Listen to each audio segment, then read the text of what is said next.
Mike Angelino Sports. All right, let's talk about the Beterbiev versus Joe Smith Jr. Oh, wow. Oh, wow. Beterbiev destroyed Smith in 1.5 rounds, man. He made it look easy work. A legalized beating. He destroyed him, man. Wow. I wasn't expecting that, man. Beterbiev was the favorite, but I didn't... man, they was talking about Hagler Hearns. Nah, man, this was easy work, man. Easy work. Whoa. Man, he outboxed Joe Smith Jr. I didn't expect him to box, man. He was boxing in circles, man. He was giving him a boxing lesson. He countered Joe Smith. One of the keys that gave him the W in the beginning was, of course, going to the body, but also countering Joe Smith power jab. He was going he was countering the Joe Smith power jab with a right hand right over the top. That jab, just every time Joe Smith threw the jab, he just went over it. He took a little step and went over it, and he was hitting him, and that neutralized that jab. He took that weapon away, and then Joe Smith had to use another weapon, so he started using looping shots, man. What do you do when you can't open the door with your jab? He was using looping shots, and he was trying to turn them off. So that's one of the things I saw, and like I said, he was boxing them in circles. Man, his footwork was impeccable.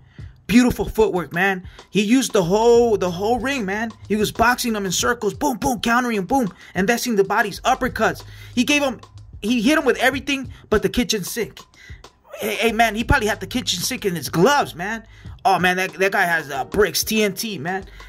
Man. And he was well balanced, man. He was ready to shoot. And like I said, he was shooting straight shots, compact shots. He wasn't throwing looping shots, and that's what Joe Smith was doing. And straight shots get there before looping shots. You know what I mean? That's mathematics. Boom! He was just shooting. He was getting there first, and that's one of the keys to victory. Also, man, his shots. He was well balanced, and those shots were precise, man, and they were straight shots. Let me tell you a little bit of Joe Smith's game plan. All right, Joe Smith has power. Also, he also has power, and what Joe Smith did, and I like the game plan, but unfortunately it didn't work. But the game plan was to rush the 37-year-old man. He's 37 years old. He's an old man. What you need to do is rush him, man. Rush him. Turn him off, man. Turn him off. And one way to neutralize power is to make power fight off the back foot. You know what I mean? For example, when Canelo fought Triple G, part 2, Canelo made Triple G fight off the back foot. So that's an example. So that's what Joe Smith tried to do. And I'll give you a gun analogy. When somebody pulls a gun at you from close range, what do? You have a better chance of trying to grab the gun and neutralizing them and using that weapon against them than to run away from the gun. You know what I mean? So that's what Joe Smith tried to do. But Beterbiev is too smart and is too skilled, man. You know what I mean? Too smart. There's an old saying in boxing, man. When there's two tough fighters facing each other, the smart tough fighter wins the fight, man. And like I said, man, Beterbiev was a scientist, man. Science beats violence. The sweet science of boxing beat violence last night, man. These Russians, the Eastern Europeans are a force to be reckoned with. Remember, guys, the Eastern Europeans, these Russian fighters have been fighting in the U.S. You know what I mean, since the 90s.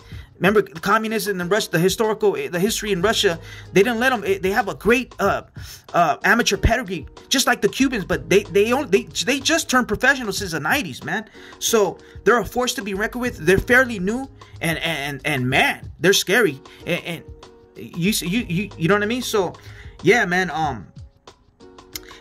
Where does Beterbiev go from here? I think if he unifies and he fights Dmitry Bivol for the undisputed belts, to go undisputed, I think he beats Bivol, man. If he faces Zurdo, he beats Zurdo. If he faces Canelo, he beats Canelo, man. Right now, he beats Canelo. He beats all of them, man. And if David Benavidez dares to be great and steps up to 175, he'll destroy him in 1.5 rounds, man. Just like he did Smith. Trust me when I say that.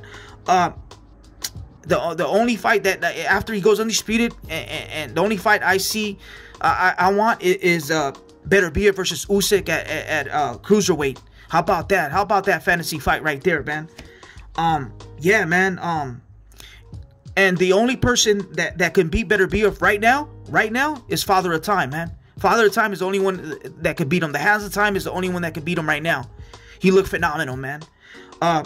He's 37 years old, and like I said, and like they say in boxing, father of time is undefeated. So we'll see, man. Because in boxing, if you're an older fighter dominating, you could get old overnight. So we'll see what happens. But for now, I don't think no one could beat him at 175, man. Easy work. I called it. But yeah, man, that's all I got. Mike Angelino Sports. I'm gone. Bah!